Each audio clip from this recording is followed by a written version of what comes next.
Dans la vie, certaines personnes se dépassent pendant que d'autres se font dépasser. Bienvenue sur Obsession Progression, le podcast des compétiteurs qui sont obsessifs de l'amélioration. Je m'appelle Nathan Delacoste, je suis préparateur mental spécialisé dans les sports extrêmes. J'accompagne surtout des athlètes internationaux comme les skieurs et snowboarders en équipe de France. Dans ce podcast, je partage les coulisses des séances et des prises de conscience avec l'intention d'emmener votre mental au plus haut niveau en entraînant l'humain derrière la machine. Pour cette quête de performance, je vous parle à la fois mindset, cohésion de groupe, discours d'avant-match, résilience et gestion des émotions. Prenez une bonne dose d'inspiration à chaque épisode, ils sont rendus possibles par Ready to Rock.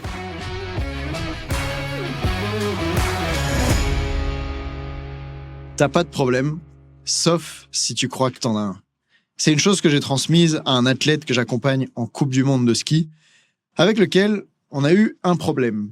Mais juste avant ça, je voudrais te dire que je sais pas ce qui se passe par rapport au son. Je suis en train de marcher dehors dans le parc pour te faire cet épisode.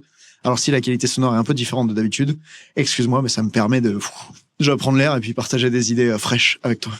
Donc quand j'accompagne cet athlète, on évoque ensemble différents problèmes qu'il a eu en compétition, et notamment le fait que avant, il a participé à une compétition à laquelle la veille de la compète, il a très mal dormi.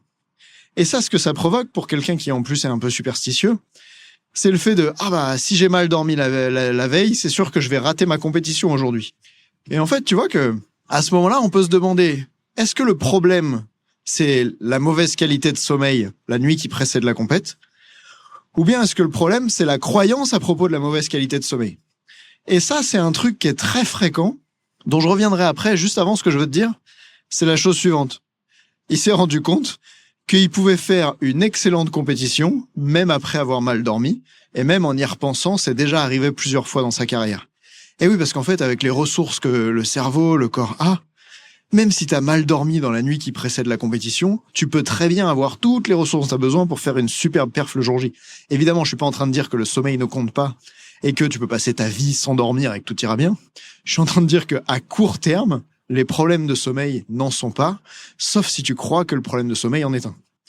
Et c'est là où je voudrais que vous soyez super attentifs, vous les athlètes de haut niveau qui m'écoutez, vous les entraîneurs, les prep mentaux. J'aimerais que vous vous demandiez, est-ce que le problème qu'a l'athlète, c'est réellement un problème, ou est-ce que c'est le fait qu'il croit que c'est un problème qui en est un? Et il y a beaucoup d'exemples comme ça qu'on pourrait prendre. Parce qu'il y a tellement de circonstances que les athlètes ne maîtrisent pas et avec lesquelles ils peuvent s'amplifier l'idée que ça va mal se passer. Par exemple, des fois ton avion a été décalé, le repas n'est pas celui qui était prévu, ton échauffement a dû être écourté parce que t'es arrivé en retard sur le moment de la course, etc. Et à ce moment-là, c'est important de se demander, tiens, dans le cas de l'échauffement, est-ce que le problème c'est que l'échauffement est plus court, ou est-ce que c'est de croire qu'un échauffement court m'empêche de faire la compète dans de bonnes conditions? Et tu verras que souvent, je dis pas que le truc en question n'est pas un problème, mais que l'énorme problème qui vient se placer autour, c'est tout simplement l'histoire qu'on se raconte. C'est s'il me manque ça, ça va mal se passer, ou si c'est passé ça, du coup, je vais pas y arriver.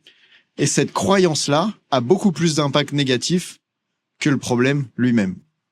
Donc, l'exercice que je te donne est très simple. La prochaine fois que t'entends quelqu'un parler d'un problème, demande-toi, ou demande-lui, est-ce que le plus gros problème, c'est ça, ou c'est le fait que tu crois que t'as un problème? Et vraiment, cette phrase, le fait que tu crois que t'as un problème, elle est pépite. Fais-moi confiance. Pour l'avoir posée à beaucoup de gens, pour les avoir embêtés avec des... Est-ce que c'est le problème, ou le fait que tu crois que t'as un problème qu'en est un? Bref, évidemment, là, je mets un petit peu de confusion dedans, et c'est fait exprès pour ceux qui s'y intéressent à ces formes de communication, pour que l'athlète, justement, puisse lâcher sa croyance. Mais tu peux le dire d'une façon plus facilement compréhensible, je dirais. L'idée, c'est vraiment d'aller questionner quel est le problème derrière le fait de croire qu'il y a un problème. Et de les aider à prendre conscience qu'en fait, ce truc-là est beaucoup plus grand. Pourquoi on va faire ça? Parce que souvent, ça va être beaucoup plus facile à changer. C'est-à-dire que si t'as mal dormi toute la nuit et qu'il est 8h du matin et que tu croises ton coach, ton coach, il peut pas t'aider à mieux dormir puisque la nuit est déjà passée. Par contre, il peut t'aider à lâcher le fait de croire que mal dormir va foirer ta compétition. Et je crois que c'est ça aussi le coaching.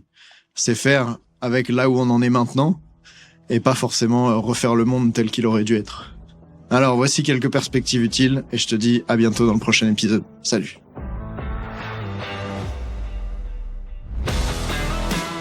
On dit souvent que le mental, c'est 70% de la performance à haut niveau. Pourtant, rares sont ceux qui l'entraînent au moins de 10% du temps. En écoutant jusqu'ici, t'as donné à la dimension mentale un peu plus de la place qu'elle mérite chaque semaine. Bien joué. Ma mission audacieuse, c'est d'aider le monde du sport à se transformer en profondeur, et je veux faire en sorte que plus aucun coach ne passe à côté de la psychologie de ses athlètes.